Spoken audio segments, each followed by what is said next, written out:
আসসালামু আলাইকুম সুপ্রিয় দর্শক, কেমন আছেন? নিশ্চয়ই ভালো আছেন। কয়েকদিন আগে আমাদের ধর্ম মন্ত্রণালয়ে আরেকজন ধর্ম প্রতিমন্ত্রী দেওয়া হয়েছে।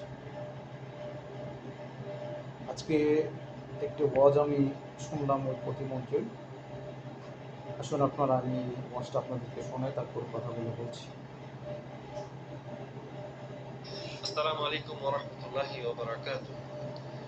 الحمد لله رب العالمين، له الحمد الحسن والثناء الجميل، وأشهد أن لا إله إلا الله وحده لا شريك له، يقول الحق وهو يهدي السبيل، وأشهد أن سيدنا ونبينا وحبيبنا وحبيب ربنا محمدا صلى الله عليه وسلم عبده ورسوله، صلى الله تعالى عليه وعلى آله وأصحابه والتابعين لهم بإحسان إلى يوم الدين أما بعد.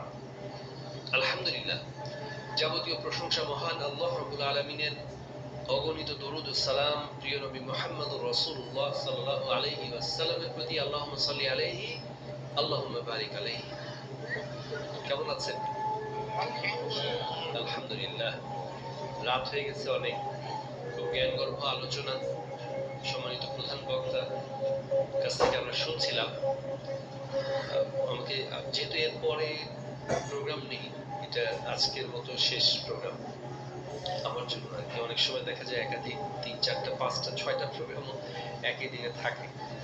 তো এই জন্য ভাবলাম আমাদেরও তো কিছু নসিহত দরকার আছে, তাই না? আসলাম, 2টা কথা বলে চলে গেলাম, তো আমাদেরও তো কিছু জ্ঞানের মধ্যে যোগ হওয়ার দরকার আছে না? আপনাদের কি কষ্ট হচ্ছে? তো আরো আলোচনা শোনার অবস্থায় আছেন? জানি না মা বোনদের প্যান্ডেলে কি অবস্থা। তাহলে একটু নড়ে চড়ে বসি। খুব অল্প সময়ের মধ্যে আজকে যে আলোচনা হচ্ছিল ওইটার সাথে একটু জিনিস শুধু যোগ করে দেবো ইনশাআল্লাহ।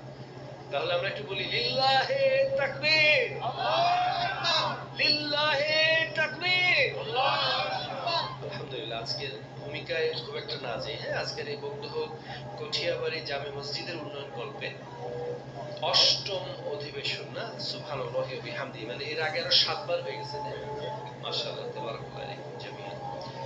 আজকের এই তাফসীরুল কোরআন মাহফিলের সম্মানিত সভাপতি, সহ সভাপতি মহোদয়, আমন্ত্রিত এবং বিশেষ অতিথিবৃন্দ, সম্মানিত আলোচকবৃন্দ এবং প্রধান আলোচক, কচিকাঁচা এলাকাবাসী, মুরব্বীগণ, পর্দার অন্তরালে সরলা অবলা শ্রদ্ধেয়া মা বোনেরা, বিভিন্ন রাজনৈতিক দলের নেতৃবৃন্দ, ওলামা ইকরাম, বুজুর্গানে দ্বীন, সবাইকে, যেহেতু আমাকে রাজনৈতিক পরিচয়ে পরিচিত করানো হয়েছে, একটা মানুষের তো অনেক রকম পরিচয় থাকে, তাই না?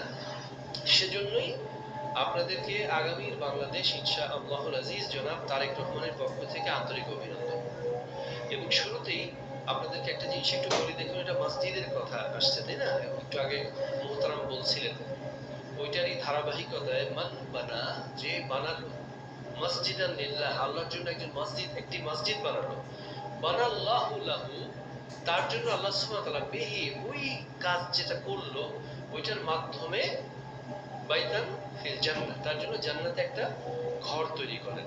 তো আমরা এখানে সবাই, আল্লাহ সুবহানাহু ওয়া তাআলা কি কোনো দেওয়ার কমতি আছে? ওনার কি কোনো কিছু কমে যাবে? আমরা এখানে মসজিদে শরীক হব ইনশাআল্লাহ, এবং বেশি বেশি করে দান করব, আল্লাহুম্মা আমিন। দান কিন্তু আল্লাহ সাল্লাল্লাহু আলাইহি ওয়াসাল্লাম বলেছেন, as-সাদাকাতু বুরহানুন, দান হচ্ছে দলিল, টিকেট, সার্টিফিকেট। জান্নাতে ঢুকতে যাবেন, জান্নাতে ঢুকতে যাবেন, জান্নাতে ঢুকতে যাবেন, এই দাঁড়াও দাঁড়াও, সার্টিফিকেট কই? এই যে সার্টিফিকেট, দান। তাহলে কি দান সাদাকা, এটা কি দলিল, আল্লাহ রাসূল সাল্লাল্লাহু আলাইহি ওয়াসাল্লাম বলছেন। তো আমরা সঠিক দলিলটাই নেই, না? ভুয়া টিকিট না কিনি। জান্নাতের আরো অনেক টিকিট কিন্তু পাওয়া যায়, জানেন নাকি? নাউযুবিল্লাহি মিন যালিক, আল্লাহ আমাদের হেফাজত করুন। সমাজদার কে লিয়ে ইশারা হি কাফি হে। আল্লাহ রাসূল সাল্লাল্লাহু আলাইহি ওয়াসাল্লাম যেটা বলেছেন ওই টিকিটটা আমরা নেওয়ার চেষ্টা করি, এবং ওই টিকিটটা বেশি বেশি করে এখান থেকে কিনে যাবেন। কোনো নির্দিষ্ট মার্কায় ভোট দিলে কিন্তু এটা জান্নাতের টিকিট হয় না। সুপ্রিয় দর্শক, আপনারা শুনছিলেন পরবর্তী গুরুত্বপূর্ণ আলোচনাটা আপনাদেরকে পরবর্তী ভিডিওতে শোনাবো। আমার চ্যানেলে নতুন হলে সাবস্ক্রাইব করে পাশে থাকবেন পরবর্তী ভিডিও।